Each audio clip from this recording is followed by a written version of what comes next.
함께해 주신 여러분들께 진심으로 감사 말씀드리고요. 저희가 적게는 한 10명 정도, 많게는 한 60명 정도까지 진행을 해요. 근데 오늘은 좀 이제 소담스럽게 3, 4, 5 모여서 이제 진행을 한번 해보도록 하겠습니다. 저희 북살롱은 한 달에 한 번 매월 둘째 주 목요일에 진행을 해요. 오후 4시부터 5시까지 1시간 진행을 하는데 한 번 오셨던 분들은 이 매력에 푹 빠지셔가지고 계속 오신답니다. 그래서 앞에 앉아 계신 우리 선생님께서도 올 때마다 좋아라고 이제 말씀을 해주셨는데 오늘 시작하기 전부터 기분이 너무나 좋네요. 제 소개를 잠깐 하자면요. 저는 현재 그 대한컬링연맹에서 아나운서 활동을 하면서 스피치 학원을 운영하고 있어요. 사실은 3권의 책을 집필한 작가이기도 하고요. 제가 이 작가님들을 모시고 북살롱을 진행하는 이유는 우리가 읽어야 할 책들이 너무나 많아요. 그 중에서도 숨어있는 책들이 정말 많거든요. 그래서 제 눈에 띈 책 한 권이 있었으니 바로 이 인문약방에서 내는 문학 처방전이라는 이 책이에요. 오늘 우리 박연옥 작가님을 모시고 잠시 뒤에 이야기를 한번 나눠보도록 할 건데요.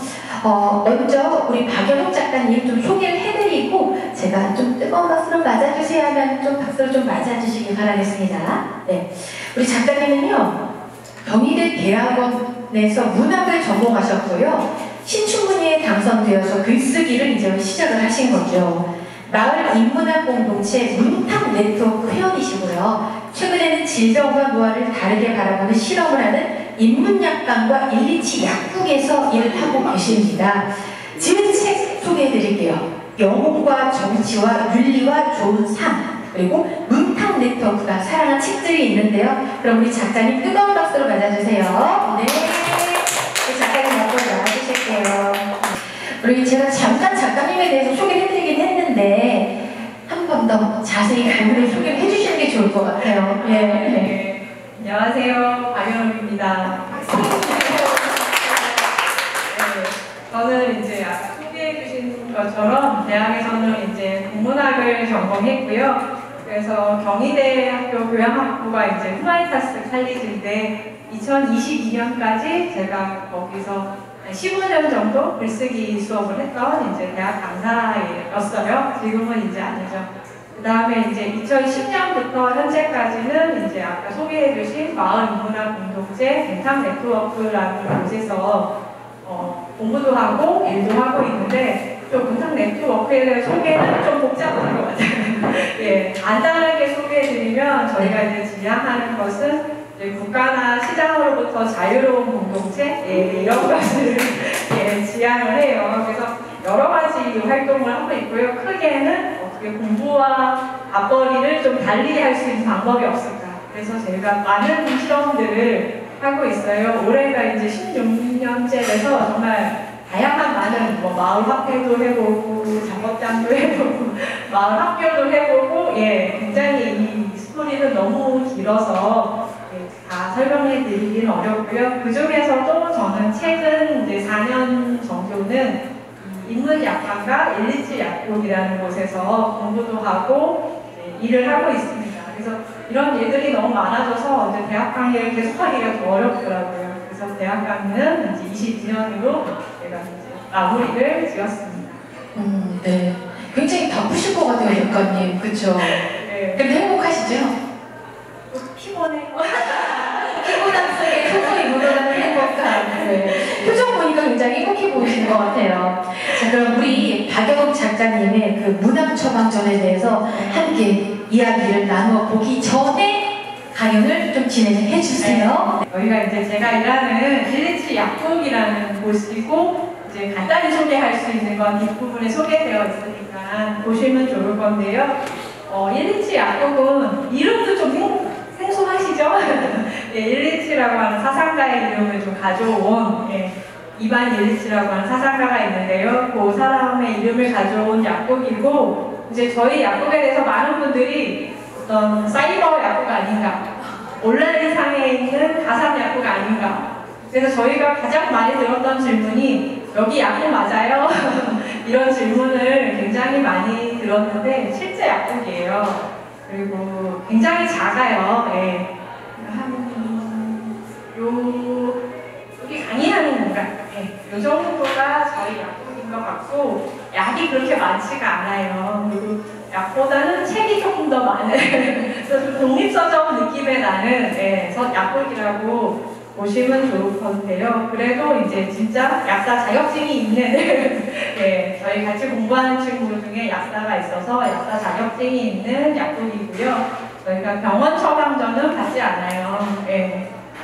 도대체 어떻게 그래서 저희 약사님이 V.1인데 그때만 해도 그 약대에서 한약 조제를 할 수 있는 자격증이 주어졌던 시기래요. 그리고 저희 약사님이 뭐 양방을 공부하신 분이지만 또 동양의학, 동의보감이나 황제내경 이런 공부를 좋아하세요. 그래서 저희가 그 상담을 통해서 그분에게 맞는 약을 뭐 양방으로 처방해 드리기도 하고 한방으로 처방해 드리기도 하고 그래서 우리가 좀 병원을 다닐 때 좀 아쉬운 점이 그런 거잖아요. 의사랑 할 수 있는 시간이 뭐 한 2분, 1분 너무 짧게 얘기를 하고 나오는 그런 아쉬움이 있는데 저희는 이제 예약 상담을 하고 있기 때문에 한 충분히 30분에서 40분 정도 내가 왜 이런 질병이 있었는지 뭐가 괴로운지 이런 얘기를 좀 나눌 시간을 갖고 거기에 맞는 약을 처방해 드리고요. 뭐 이런 개인 맞춤 처방이 아니더라도 저희 뭐 쌍화탕이나 생맥산이나 자미보약이나 이런 이제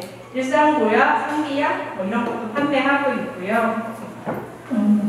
네, 그리고 이 약국에 현재는 이제 3명이 일해요. 약사님 있으시고 뭐 쌍화탕 포장하거나 택배하거나 하는 또 다른 직원이 있고 저 같은 경우는 뭐 홍보를 한다라든지 프로그램 기획을 한다라든지 뭐 이런 일을 하는 그래서 3사람의 인건비가 아무튼 나가는 그런 약국입니다.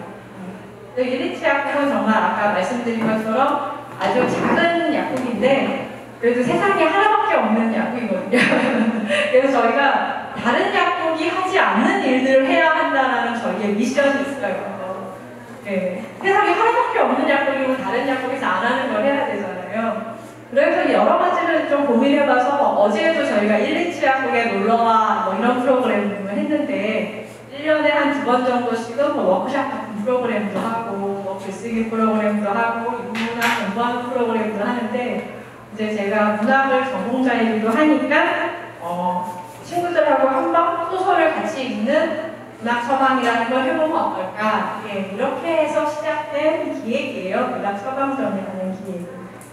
그 다음에 이제 저도 이 문학 처방전을 시작할 때 한 4년 전쯤에 이게 시작됐었는데 이 형식이라든지 이게 어떻게 될지에 대해서 맨 처음에는 좀 가늠이 잘 안 잡혔어요. 그래서 저도 어떤 질병을 딱 넣으면 소설이 딱 나올 것 같은 그렇게 시작이 됐었는데 이제 처방전을 한 번, 2번, 3번 이렇게 진행하면서 알게 된 거는 이게 뭐 질병이 어떤 특징을 갖고 그런 사람에게 이런 이야기를 해줘야지 이게 중요한 게 아니라 우리 약사님이 환자들과 함께 이야기하는 시간인 것처럼 저도 친구들의 얘기를 한번 같이 듣는 시간을 갖는 게 더 중요하구나.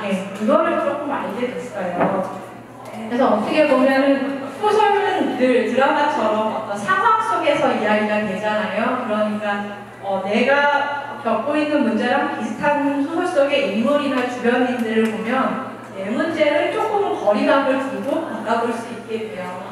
물론 거리감 두기의 방법이 문학 처방전은 어떻게 보면 가장 좋은 처방의 방식이 아니었을까 이런 생각이 듭니다. 그리고 여기 소개된 책 중에 제가 이제 합병에 대해서 김근희 작가님의 나는 그것에 대해 아주 오랫동안 생각해 이 책을 처방해 단편 제목인데 이걸 처방해 드렸어요. 그 이유가 뭐였었냐면 그분이 좀 되게 잘 나가시는 워킹맘이셨어요. 전문직이셨고 그래서 조금은 주관이 좀 세신 분이었어요. 그래서 이분이 막 주변 사람들이 자기가 하고 싶은 대로 하지 못하는 것에 대해서 되게 답답해하고 또 결과도 좋지 않은데 저들은 왜 내 말을 주에 듣지 않을까 이거를 굉장히 속상해하는 이제 이런 물화병으로 저에게 의뢰를 하셨는데 이제 우리가 이야기를 들으면 알게 되잖아요. 네가 너무 말을 세게 하는 것 같아. 너가 너무 고집을 부리는 것 같아. 근데 이 말을 바로 그 사람한테 할 수가 없잖아요. 이거 할 수 없는 말이에요. 우리가 그거를 알더라도 할 수 없는 말인데 이 소설을 같이 읽으면서 그 인물들이, 이 김금희 작가 인물들은 다 엄청 소심하고 찌질한 사람들 얘기가 많이 나와요. 이들이 왜 이렇게 말을 쉽게 못할까? 이렇게 말을 쉽게 못하는 거 이유 중에는 소심함도 있지만 이들의 어떤 사회 경제적 조건도 영향을 미치고 위치도 영향을 미치고 혹은 다른 사람의 마음을 좀 상하게 하면 어떡하지? 이런 배려의 마음도 있는 거예요. 아주 많은 게 결정돼서 말을 하지 못하는 상황이 나오거든요. 그거를 좀 한번 돌아보자. 그래서 좀 문학 처방전이라는 게 애들만 말하는 방식이라고 제가 생각이 들었어요. 그 말을 못해요. 네가 너무 고집이 센 것 같아. 말이 너무 세. 이렇게 할 수가 없거든요. 이건 싸우자는 거잖아요. 싸우면 안 되잖아요. 네, 그때 참 문학이라는 게 이게 영화도 마찬가지일 것 같아요. 뭔가 하나의 대상을 같이 얘기를 해보면 아, 내가 좀 이러고 있구나 라고 볼 수 있는 지점이 나오지 않았을까. 근데 이제 제가 그분하고 3번 정도를 만나서 같이 이 이야기를 하고 소설도 같이 읽고 얘기를 했었는데 어느 순간 이제 그 생각이 들었어요. 아, 나는 근데 이 화병을 나한테 부탁한 이 사람의 마음을 읽어준다? 나야말로 좀 다정함이 부족했네. 이 사람도 이제 자기 속상함이 있는 거잖아요. 너를 속상하게 하는 사람들의 마음을 좀 돌아봐. 이야기가 이 사람에게 좋은 초반이었을까? 요 생각을 또 제가 좀 해보게 됐어요. 네, 그래서 요때 좀 키워드가 다정함이었었던 것 같아요. 그리고 다정함이라는 미덕이 누구에게나 좀 필요한 게 아닐까라는 생각을 했던 것 같습니다. 책이 있으신 분들도 많아서 32쪽? 네, 한번 볼까요? 32쪽에 그 밑에 달라 나는 그것에 대해 아주 오랫동안 생각해. 이 부분은 제가 한번 읽어볼게요. 나는 그것에 대해 아주 오랫동안 생각해 실린 짧은 소설 속에 뚜렷한 사건은 없다. 일상적인 에피소드 모음이다. 그래서 더 현실적이다. 인생이야말로 그날인 일상의 반복 아닌가. 김금희의 소설은 반복적 일상 가운데 사족처럼 느껴지는 사소한 다정함을 환기시킨다. 나와 S같이 단도직입적으로 말하는 사람들에게 부족한 것이 바로 다정함이다. 우리는 그 미지근한 온기가 바꿔주는 공기의 변화를 잘 감지하지 못한다. 그래서 이런 식으로 아마 문학 처방전이 진행이 됐습니다. 그리고 북토크를 하면서 이제 여러분들이 질문해 주시는 걸 보면서 어떤 생각들을 하시는지 제가 또 역으로 추론해 볼 수 있잖아요. 근데 지난번 북토크 때 어떤 분이 어떻게 이렇게 처방이 확실함을 갖고 네가 얘기할 수 있냐, 네, 그런 질문을 해주셨어요. 그래서 이제 그 얘기를 들으면서 저는 이렇게 확실하게 처방을 못 해드렸던 것 같아요. 네, 그래서 인터넷 서점에 있는 리뷰 같은 거를 저도 이제 찾아봐서 읽어봤었는데, 그 중에 뭔가 디스크에 왜 장유진의 소설이지? 그렇게 연관성이 안 보여요. 원형 탈북증에 왜 레이먼드 카버의 소설이지? 연관성이 안 보여요. 이제 이런 얘기들을 많이 해줘서 너무 자의적으로 소설에 대해서 쓰고 있는 거 아니야? 이제 그런 리뷰를 읽어봤고, 그게 이제 아까 어떻게 처방의 확실함을 느끼냐, 이거랑 좀 일맥상통하는 질문이라고 생각이 드는데 확실하진 않습니다. 근데 제가 그 문학 처방을 하기 위해서 그 사람하고 한 3번 정도 한 번에 만나서 한 2시간씩 꽤 오랜 시간을 얘기를 같이 나눴잖아요. 그렇다 보면 그 사람에 대해서 이해가 안 생길 수가 없어요. 네. 맨 처음엔 아까 제가 그 화병을 의뢰하시면 네가 너무 고집이 세 이런 생각만 갖자면 3번째쯤 되면 얘에 대해서 좀 치근한 마음, 아 너도 그런 말을 했었네, 이런 마음까지 들게 되거든요. 그래서 사실 저의 처방의 특징은 나는 네 편이야 하는 근거이에요. 네. 나는 네 편이야. 네 얘기를 들어봤더니 네가 좀 그런 말을 했다라는 걸 내가 알게 됐어. 파이팅해. 제가 이렇게 앞에 김순희의 글도 읽어드리고 이렇게 파이팅!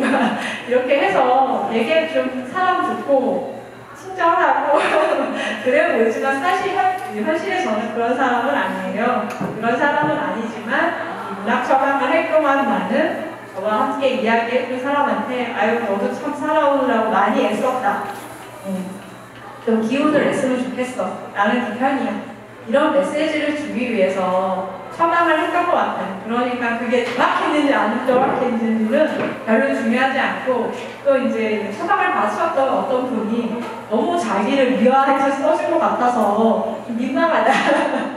이런 부작용은 좀 있을 수 있어요. 이 문학 처방전을 하는 동안에 아주 많은 얘기를 나누거든요. 네. 사람들이 참 얘기하기를 좋아하는구나라는 것도 알게 됐고 그 중에는 공개적으로 쓸 수 없는 얘기도 되게 많았어요. 네, 다 쓸 수 없던 정말 들었던 얘기들 중에 찌사 선택해서 도움이 될 수 있는 거를 써야 되는 상황이기 때문에 제가 선택할 수 있는 위치는 나는 네 편이고 네가 잘 됐으면 좋겠어 이 메시지를 주는 방식이라서 약간 오글거린다. 네, 그런 부작용도 있을 수 있지만 문학 처방전이라는 형식이 이런 특징을 갖는다. 이것도 저도 이제 하면서 이해할 수 있는 방식이었던 것 같아요. 근데 이제 그렇게 응원을 하지만 무조건 힘내 화이팅 이렇게 하면은 그 응원의 의미가 없잖아요. 그러니까 그 각 편마다 어떤 특징은 있었어요.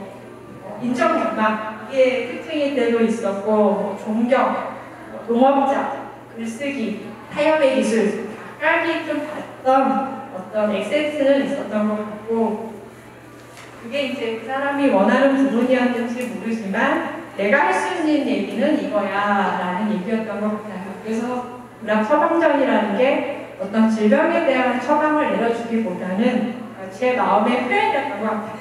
네 얘기를 들은 사람으로서 나는 이런 마음이 들었어. 네가 잘 됐으면 좋겠다. 예. 그 다음에 또 드릴 얘기는 제가 아까 사람들이 굉장히 이야기를 잘한다라고 말씀드렸잖아요. 그게 뭐냐면 이제 저도 어디 질병이 있는데 그 사람의 질병은 그 사람의 인생하고 되게 밀착된 부분에서 나타나는 거. 네. 그래서 그 질병은 고통에 대한 이야기예요. 왜 이렇게 병이 들 때까지 뭘 했어? 사실 이 얘기거든요.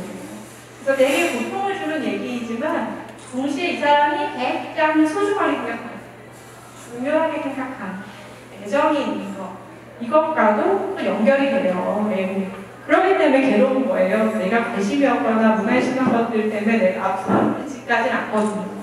또 되게 고통에 대한 이야기는 그 사람의 인생에서 매우 중요한 중에 가까운 이야기를 나누게 되는 겁니다. 그 다음에 이제 제가 이걸 해보니까 되게 이야기를 잘한다고 말씀을 드렸는데 이야기를 하고 싶은 욕망도 있지만 저를 만나러 오기 전에 각자가 좀 자기 이야기의 스토리텔링을 해보고 오시는 것 같아요. 시뮬레이션. 이야기가 엄청 많은데 이걸 어떤 순서를 얘기해야 되잖아요. 이 사람 만나서 얘기하려면. 그렇게 한번 시뮬레이션을 하면서 이 질병이 나한테 이렇게 왔구나. 이것 때문에 내가 괴롭구나. 이런 것들에 대한 그 기회를 한번 가져보는 거죠. 이것도 아까 제가 이 사람의 생각을 문학작품을 통해서 애둘러서 이야기하는 거리두기도 있고 자기 얘기를 자기가 다른 사람한테 들려주기 위한 방식으로 만들어내는 거리감도 있어요. 이런 거를 자기 객관화 이렇게 말을 하는데 굉장히 어려운 작업이죠. 우리는 난데 어떻게 내가 객관화가 되겠어요. 근데 누구에게 얘기하기 위해서는 이런 객관화 과정을 거칠 수 있는 그래서 문학처방전이 좀 좋았겠다. 같이 얘기 나누는 사람의 그 반응으로서는 그래서 좀 좋았다는 생각이 듭니다. 그래서 이게 치유와는 좀 거리가 멀 수 있지만 각자가 자기가 왜 아픈가, 내가 왜 불안한가에 대해서 이해하는 과정일 수는 있어요. 그래서 나의 어떤 막연히 불안해, 막연히 두려워 이런 것을 줄여주는 효과는 있었다. 이야기하는 방식에서. 그리고 이거는 이제 이야기하기뿐만 아니라 제가 현재 일요일 오전에 4년째 글쓰기 프로그램을 하고 있어요. 근데 글쓰기도 비슷한 작업이에요. 네. 쓰기 위해서는 나에게 일어난 일을 스스로 한번 해석해보고 순서를 부여하거든요. 이 절차가 우리가 자기가 겪은 일에 대해서 거리감을 두고 볼 수 있게 해줘요. 그럼 어떤 이야기든 상관없이 내가 이래서 참 괴로웠구나. 할 수 있는 일하고 안 하는 일이 뭔지를 좀 거리를 두고 볼 수 있게 돼요. 분명해져. 내가 할 수 있는 일에 대해서는 S되 할 수 없는 것에 대해서 이제 더 이상 두려워하지 말자. 미련거리지 말자. 네, 이런 거를 좀 알게 되는 가치인 것 같습니다. 그래서 좀 나에게 일어난 일을 내가 이야기할 수 있다는 거는 조금 더 능동적으로 대처하는 일이 돼요. 이제 끄달려가고 감정적이 되는 일로부터 말하기나 글쓰기는 좀 더 능동적으로 태도를 바꿀 수 있다. 문제를 해결해 주진 않아요. 그리고 해결할 수 없는 문제도 많고요. 근데 거기에 끄달려가지는 않을 수 있다. 네. 끄달려가지는 않을 수 있는 장점이 있습니다. 그래서 올해 3월에 또 이 프로그램이 다시 시작됐어요. 그래서 이제 최근에 읽었던 책이 리베카 솔릿의 오엘의 장미라는 책을 저희가 같이 읽고 공부했어요. 그 다음에 또 이제 조지 오웰에 관련된 책이니까 조지 오웰의 나는 왜 쓰는가 라고 하는 산문집이거든요. 그것도 같이 공부를 했어요. 근데 그 두 작품에서 이제 리베카 솔릿이라는 작가가 우리가 조지 오웰 하면 떠오르는 게 뭐 있어요? 네, 또 되게 유명한 거 있잖아요. 네, 우리한테는 조지 오웰은 동물농장, 일부파사, 이런 정치풍자, 정치적인 작가, 전체주의에 저항하는 작가 이런 걸로 남아있잖아요. 근데 리베카 솔릿은 오웰의 장미잖아요. 리베카 솔릿은 오웰이 장미나무를 심은 적이 있어. 정원을 가꿨어. 그리고 가사에 일지를 써. 뭐 얼마 산다. 이게 뭐 별 내용이 없어요. 뭐 얼마 사, 뭐 장미 얼마 사고 주스 500원 뭐 이런 것도 있잖아요. 돈 2kg. 가게 같은 것도 썼어요. 그런 거에 저희한테 들어주고 이제 나는 왜 쓰는가 산문집에 보면 두꺼비 단상이라고 하는 글이 있어요. 짧은 단편인데 두꺼비 단상이 뭐냐면 지금 같은 봄에 대한 얘기. 봄은 공짜다. 이렇게 있는데 왜 봄은 안 즐기지? 이 얘기예요. 그러니까 두꺼비들이 나오고 교비를 하고 이런 게 봄이야. 지금 해야 할 일도 많지만 나는 이 봄을 즐기는 건 또 포기할 수는 없어. 이런 얘기거든요. 그래서 리베카 솔릿이 말하고 싶어 하는 건 뭐냐면 오웰이 매우 정치적인 작가이지만 이게 예술적인 의미에서는 아름다움에 대한 감각을 놓치면 안 된다는 거예요. 그리고 아주 일상생활의 밀착된 감각을 놓치면 안 된다는 거예요. 되게 감동적이었어요. 되게 감동적이었는데 제가 그걸 공부하는 와중에 제가 했던 일은 뭐였냐면 그때 막 이제 막 산수유가 피고 진달래가 피고 막 그런 꽃이 막 피었잖아요. 그 와중에 제가 했던 거는 쌍화탕 사진 찍어야 된다. 네, 쌍화탕 사진 막 찍었어요. 막 예쁜 것만 보고 저는 막 1인치 앞에 집어넣어서 쌍화탕 사진을 막 찍는 거예요. 이렇게 막 찍다가 이렇게 현타가 오죠. 아, 오해는 정치적인 것과 미학적인 것을 이렇게 충돌시켜서 가야 된다고 했는데 나는 굉장히 그 아름다운 것과 상업적인 것을 연결해서 어떻게든지 쌍화탕 하나를 팔기위해서 이 공급도 이용하려고 하나? 막 이런 게 너무 괴로웠어요. 근데 괴로웠지만 이제 오웰이 1940년대 이렇게 1차 세계대전을 거치면서 이 사람에게 정치적인 이슈가 매우 중요했던 것처럼 생활인으로서 저도 쌍화탕을 팔고 예, 홍보를 하고 이 저의 생활의 엄중함도 매우 중요하죠. 이것 속에서 같이 고민을 해야 되는 거죠. 그래서 오늘 제가 이제 좀 말씀드리고 싶었던 것 중에는 저는 뭐 인문학 강사이기도 하고 글쓰기 강사이기도 하지만 1인치 학교 직원이기도 해요. 쌍화탕 홍보도 해야 되고 예, 많이 파는 마케팅도 해야 되고 그래서 어떤 거가 있냐면 이런 게 제가 느끼기에는 좀 자영업자 마인드, 자영업자의 애완 이런 생각이 들어요. 그리고 이제 잘 아시다시피 자영업자가 쉽지 않습니다. 자본, 인력, 정보 다 부족해요. 이 자본, 정보, 인력 이게 없으면 경쟁력이 떨어질 수밖에 없어요. 자영업자라고 뭐 봐주지 않잖아요. 대기업 제품이니까 조금 더 높은 기준, 자영업자니까 조금 낮은 기준 이렇게 물론 구매하시지 않잖아요. 그래서 좀 어렵고 또 그 중에는 또 성공한 자영업자들도 있죠. 수제 장인 세상이 아니죠. 생활의 달인 이런 곳에 나오는 이제 또 자영업자들도 있어요. 근데 제가 말씀드리고 싶은 거는 그런 이제 성공석 신화로서의 자영업자는 아니고요. 그냥 자영업자가 조금은 일하기 좋은 세상이 있으면 좋겠다. 그러기 위해서는 뭐 인내도가 조금 낮아진다든지 물가가 좀 낮아진다든지 뭐 이런 조건이 만들어지면 되게 자영업자로서 살아남을 수 있지 않을까 이런 생각을 하고, 그 다음에 이제 제가 글을 쓰는 사람으로서의 정체성도 이 자영업자랑 다르지가 않아요. 요거 쓰는데 4년 걸렸어요. 네, 4년 걸렸어요. 네, 제가 뭐 4년을 꼭 이것만 아무것도 안 하고 쓴 거는 아니지만 다른 일 하면 짬짬이 4년 동안 쓰는 동안에 들인 시간, 노력 이런 거에 비해서 얘가 상품으로서 한 권의 책으로서 줄 수 있는 저의 보상은 되게 미미해요. 저희 뭐 일지약속 쌍학생이 너무 좋아요 이래도 아무도 모르잖아요. 그것처럼 제가 이 책 너무 힘들게 써서 좋은 책이에요 이래도 제 이름도 아는 사람도 없고 일지약속 아는 사람도 없고 듣보잡이에요. 이 듣보잡, 인지도 없는 작가로 살아가는 일도 자영업자가 살아가는 일만큼 쉽지 않습니다. 그리고 이제 요 문학처방전 책을 이제 느린 서재라고 하는 작은 출판사랑 같이 내게 됐어요. 그러니까 작은 출판사니까 뭐 대표님하고 편집하시는 분 요 정도 있으실 거예요. 그 작은 출판사가 책을 내는 일도 정말 어떤 자영업자 보지 않자. 편집자의 일이 편집하는 일일 텐데 그것만 해서는 안 되죠. 뭐 마케팅도 하셔야 되고 홍보도 하셔야 되고 또 다른 저자도 만나셔야 되고 안 되면 알바도 하셔야 되고 너무 많은 일들을 해야 될 거예요. 그런데 이제 대표님 만나서 이렇게 얘기하다가 알게 된 게 대표님이 굉장히 이렇게 힘들고 대표님은 저보다 더 보상이 안 들어올 것 같아요. 그럼에도 불구하고 이제 책 만드는 일을 너무 좋아하세요.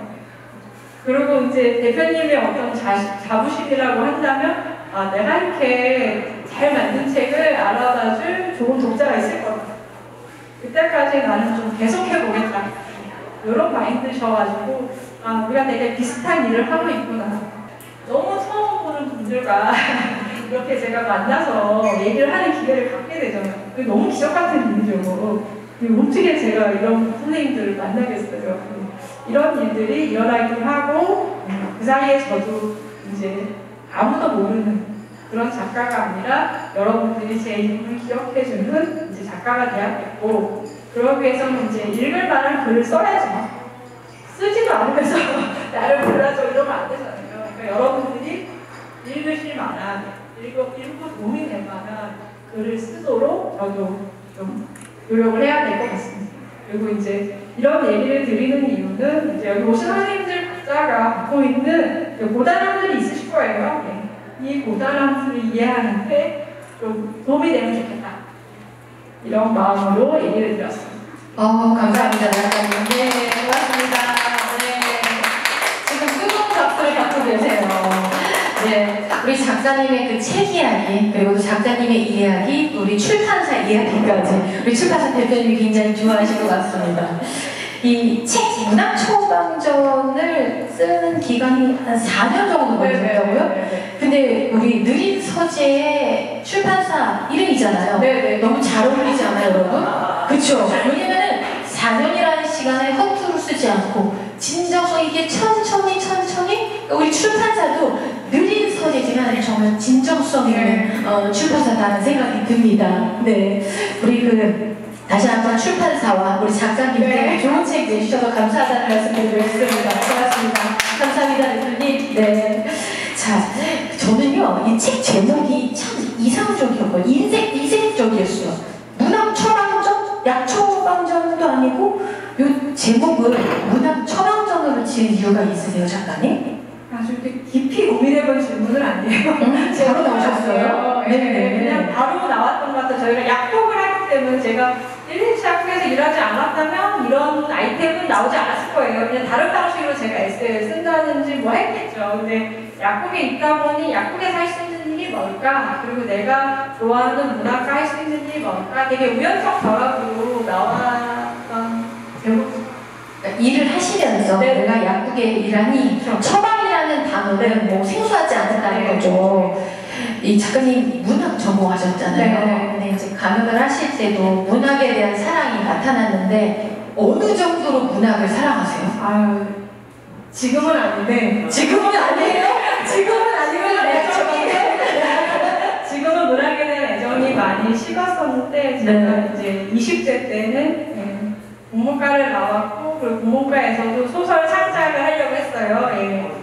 맨날 소설책만 읽고 밤새도록 읽고 그래서 저희 외할머니가 막 아유 우리 연옥이는 저렇게 열심히 공부해 막 그러면 우리 엄마가 저거 맨날 소설책 읽는 거다.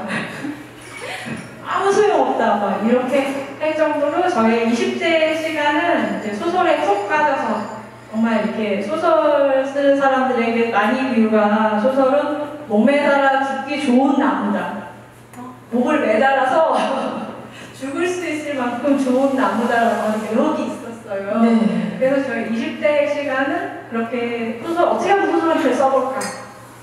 몇 개 써보기도 했고, 잘 안 되기도 하고, 신춘문예에 내보기도 하고, 떨어져보기도 하고, 네, 그런, 그리고 또 문학상을 또 해서 상을 받았던 적도 있고, 그렇게 지나갔다면, 이제 30대가 돼서 제가 아이도 둘 결혼도 했고, 아이도 둘 있고, 어떻게든지 다시 문학으로 복귀를 해야 돼. 이런 생각으로 대학원에 진학을 했어요. 네. 그리고 진학할 때는 이제 소설을 다시 써야지.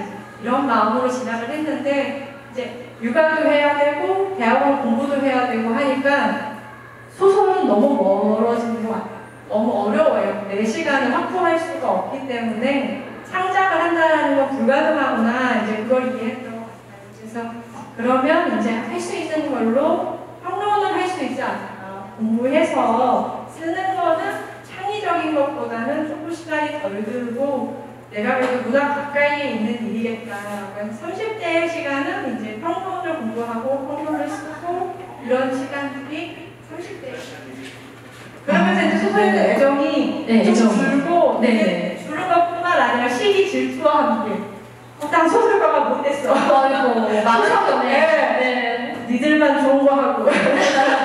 소설가들은 비평가를 굉장히 이렇게 알려보는 게 있어요. 이급의 문학이다.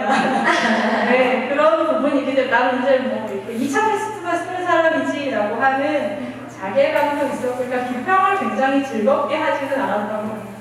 해야 될 일이니까 하자라고 했던 것 같고, 이제 다시 그래서 이제 비평을 공부할 때는 작품도 분석해야 되지만 이론서적 공부를 많이 해야 돼서 또 이론적 공부도 또 재밌었거든요. 네. 이제 소설에 대한 애정은 좀 줄었고 그 다음에 아까 인문학 공동체에 제가 가게 된 게 이제 40대예요. 그때는 철학이나 사회과학 같은 공부를 또 했던 것 같아요. 네. 그러다 보니 굳이 소설이 아니래도 문제를 다시 볼 수 있는 건 많구나 하면서 소설에 대한 애정이 엄청 많이 벌어졌어요. 그래서 정말 이 약국과 문학 처방전을 하면서 다시 소설을 읽어보게 된 것 같아요. 네. 재밌었어요, 근데. 되게 재밌었는데 소설이 이걸 저도 다시 좀 찾은 감각이. 그러셨군요. 그럼 문학 소년이었어요. 10대, 중학교 때, 고등학교 때도 뭐 책을 많이 사랑하는 편이셨어요? 문학 소녀까지는 아니었지만 제가 이제 아까 말씀 못 드린 게 있다면 네. 한 중학생 정도 때 이상의 날개? 학교 도서관에서 되게 그렇게 소설을 읽고서 제가 좀 충격에 빠졌어요. 이제 한 중학생쯤 되면 또 세상을 엄청 이렇게 좀 알려보는 게 있잖아요. 그렇죠. 만만치 않아요. 집에 부모님들이나 학교 선생님들이나 그렇게 멋진 어른들은 아니구나. 세상이 왜 이렇게 시시해? 어디 괜찮은 게 아무것도 없네? 막 이렇게 한창 시험방 찍는 중2병에 걸리셨구나. 네, 그런 시절에 네. 이 이상의 소설과 노스테이크 소설을 읽고 내가 알던 어른의 세계가 다는 아니구나. 되게 진지한 세계라는 게 있구나라는 걸 알게 돼서 이제 나는 이런 걸 하는 사람이 돼야지라고 하는 마음을 좀 먹었던 시기가 있었죠. 네. 현실을 좀 일찍 아셨군요. 그렇죠. 중학교 때 뭐 떡볶이 좀 하고 야 놀자 그런 것보다는 좀 성숙하셨던 것 같아요. 작가님, 이 문학 처방전 안에서 어떤 분들이 좀 영향을 받았으면 좋겠어요? 이 책이? 저는 뭐 책도 많이 팔려야 되기 때문에 모든 분들이 오늘 오신 분들이 책 갖고 온 게 다 팔렸대요. 박수. 네. 지금 모자를 돼요. 책 갖고 온 게. 그래서 대접도. 그리고, 네. 그러니까 어떤 분들이라기보다는 이제 제가 오늘 강의에서 말씀을 못 드렸는데 사실 여기서 문학이라는 거는 어떤 도구로 쓰였어요. 이제 자기의 괴로움과 질병에 대해서 얘기하고 싶은 사람, 그걸 들어주는 사람, 요거에 그냥 중간 매개로 문학 작품이 있었던 거거든요. 문학 작품이 아주 중요한 건 아니에요. 문학을 이해하기보다는. 저도 이제 이걸 하면서 제 오랜 대학교 때 친구, 저희 딸들, 또 문학에서 같이 공부하는 사람, 또 문학에서 최근에 공부하러 오신 분, 되게 다양하신 분들과 얘기할 기회가 있어요. 그렇게 이야기할 때 그냥 문학이라는 게 중간에 있으니까 말을 꺼내기 쉬운 도구 정도로 쓰일 수 있었거든요. 그러니까 제가 추천해 드린다면 이 문학처방전이라는 책도 이런 도구를 써보면 어떨까. 그냥 얘기하기 되게 어렵거든요. 그러니까 여기에 제가 위안편에 쓴 친구가 제 대학교 때 같이 자취를 한 5년 정도 했던 아주 친한 친구예요. 네. 그 이후로는 저희가 다 직업도 다르고 생활 반경도 다르니까 겹치는 관심사가 별로 없어요. 그래도 절친이니까 1년에 한 번이나 2번 정도 만나는데 그때 만나서 하는 얘기들이 대부분은 시어머니가 어때서 안 좋더라, 남편이 뭘 해서 돈이 안 벌니까 또 정치에 대한 뭐 이런 얘기들만 했던 것 같아요. 근데 그 문학처방전을 같이 해보자라고 그 친구랑 만났을 때는 그때 무슨 일이 있었어? 너네 엄마가 돌아가셨을 때 너는 어땠어? 이런 얘기를 좀 이렇게 허한 대화가 아닌 방식의 대화를 할 수 있었던 것 같아요. 그리고 그런 워크북처럼 이 문학처방전이라는 걸 좀 썼으면 좋겠어요. 당신 고혈압 있는데 여기 고혈압에 대한 게 있네. 읽어봤더니 어땠어? 이렇게 그냥 말을 거는 도구처럼 이 책이 좀 쓰이면 좋겠다라는 제 바람입니다. 그러셨군요. 저도 책을 한 2번 정도 읽어봤어요. 근데 굉장히 많은 스토리들이 들어있거든요.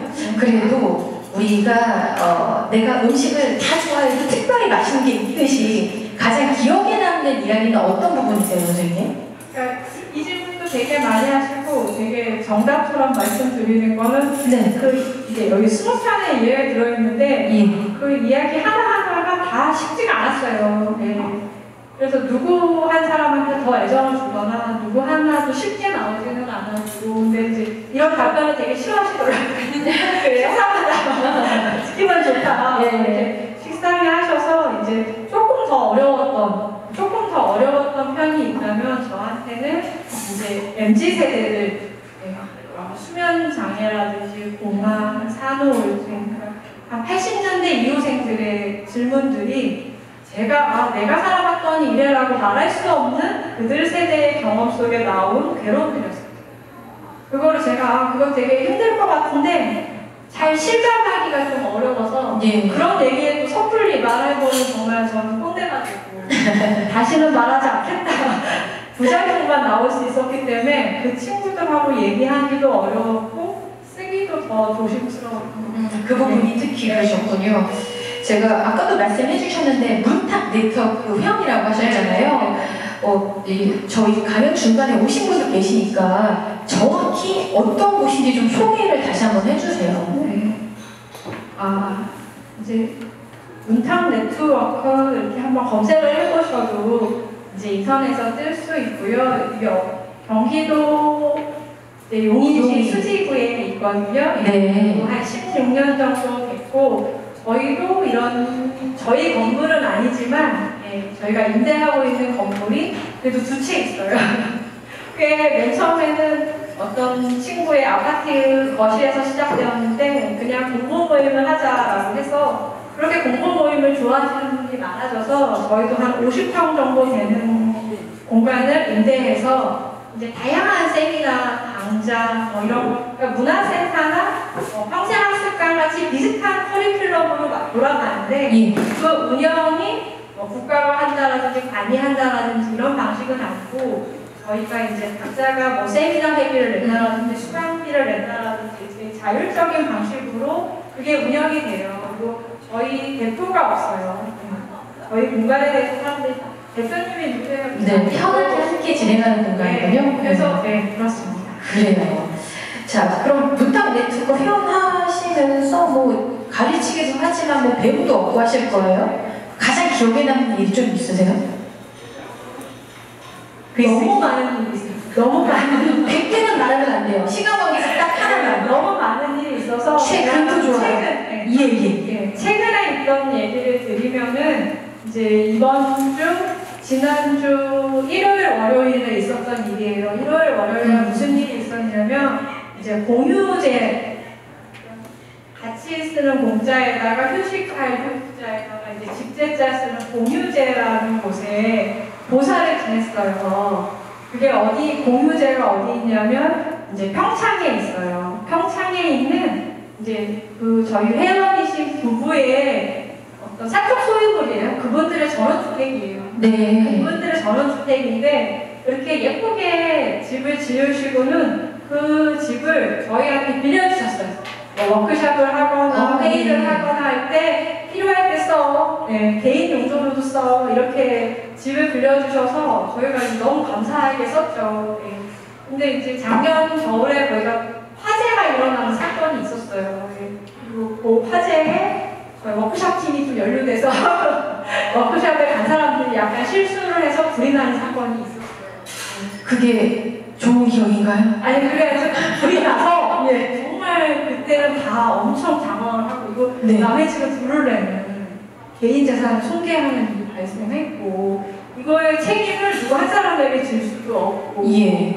굉장히 그때 같이 갔던 사람들이 한 10명 정도가 있는데 밤을 꼴딱 새면서 이 대책회의를 하는 이런 테이블에 쭉 앉아서 저희가 회의를 하고 막 했던 이거 앞으로 어떻게 펼쳐질까, 보험은 될까, 뭐 이런 걸 얘기했던 하루가 엄청 저희 모두에게 되게 인상적인 하루였는데 그때 다들 할 수 있는 일들 다 했어요. 그 중에 그 군인이었던 친구는 당황하지 않고 경찰 신고해라, 네. 119 불러라, 뭐 이런 얘기를 하고 그때 조금 원인이 됐던 친구가 막 울고 있으면 그걸 위로해주는 사람도 있었고 누군가 뭐 밥을 하기도 하고 우리가 그때 되게 뿌듯했어요. 이게 다 엄청 큰 일이지만 우리가 굉장히 여러 명이 있어서 같이 할 일들을 하고 잘 끝났고 사람이 다치지도 않았고 네. 그래서 이게 이제 아름다운 마무리지만 집도 보수공사도 해야 되고 비용도 들고 막 이런 예. 여러 일이 있잖아요. 근데 그걸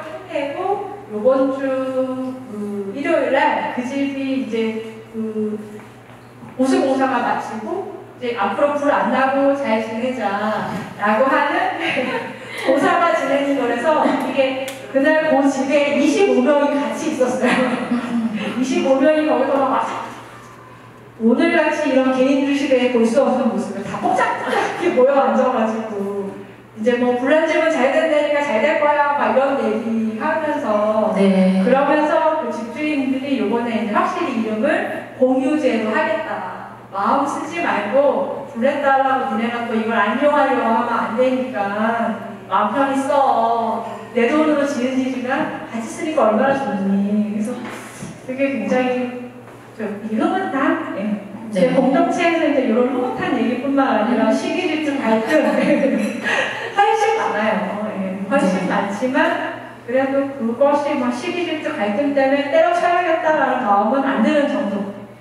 그 정도라고 설명을 그러셨군요. 저는 그 문탁 네트워크 회원으로 활동하면서 기억에 남는 얘기 물어봤을 때 어떤 프로그램적인 부분? 그러니까 글쓰기나 독서 모임을 통해 뭔가 좀 배웠다 이런 게 좋다는데 이 불 얘기를 해가지고 굉장히 흥미진진하고 재밌었는데 결국에 이제 공동체의 힘을 좀 보여줬다는 거네요.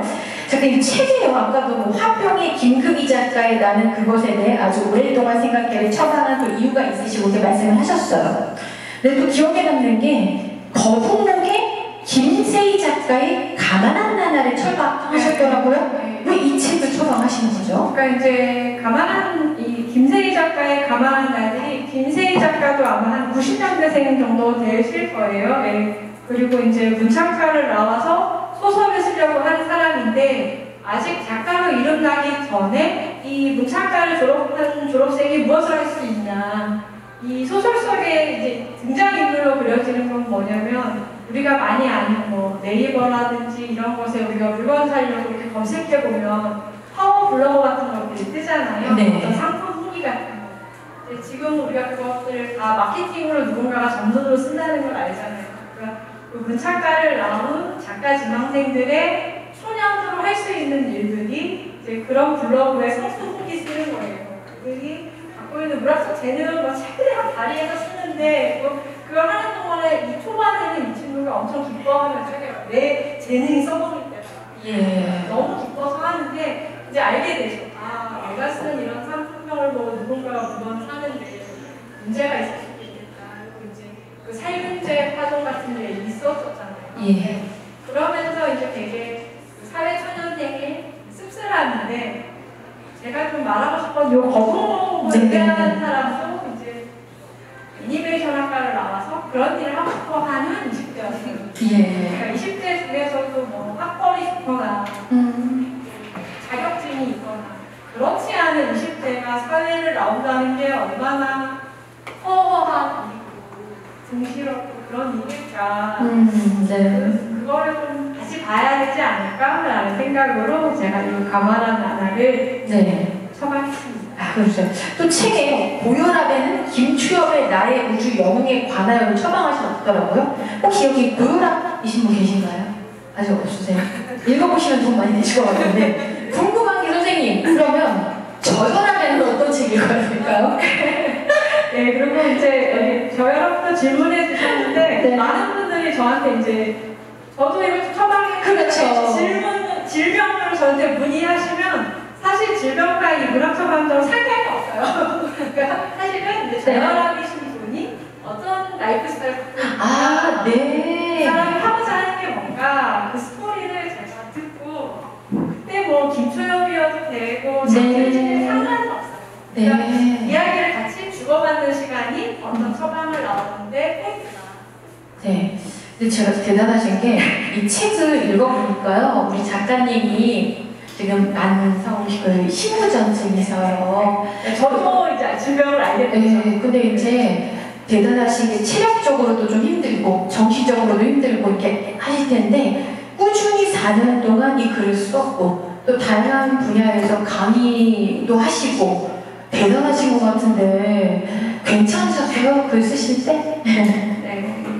그러니까 뭐 이제 우리 사회가 이제 건강 중심 사회라고 하잖아요. 그러니까 이 사회에 사실 건강한 사람만 있는 거 아니거든요. 그리고 이제 건강하지 않는 사람도 생활을 해야 되거든요. 그러니까 건강하지 않은 사람은 건강을 회복할 때까지 휴식지를 갖는다든지 건강 회복이 최우선이야라고 사회적 통념이 있지만 사실 아픈 사람도 생활비도 벌어야 되고 자기 하고 싶은 일을 해야 되거든요. 그래서 요즘 좀 주목받는 서사 중에 하나는 질병 서사라는 게 있어요. 아픈지 저도 이제 이 만성 심부전이라고 이게 치료가 되지 않는 질병이에요. 치료가 될 수 있는 질병이라면 나은 다음에 다시 사회에 복귀하면 되겠지만 장애라든지 만성 질환이라든지 희귀 질환 같은 경우는 회복이 되지 않는 문제인데 이걸 회복에 중점을 두고 얘기하는 건 되게 폭력적이라는 얘기들이 되게 많아요. 그래서 요즘은 질병을 갖고 어떻게 사는지, 근데 예전처럼 똑같이 살 수는 없겠죠. 그러니까 뭔가를 조율해야죠. 예전보다는 다른 질서로 자기의 삶의 루틴을 바꿔가면서 내가 할 수 있는 일을 하는 게 바람직한 모습이라고. 네. 이렇게 좋은 책을 여러 가지 상황에서도 써주시고 또 이렇게 세상에 나오게 해주셔서 진짜 감사합니다. 저희 박수 한번 치고요. 고맙습니다, 작가님.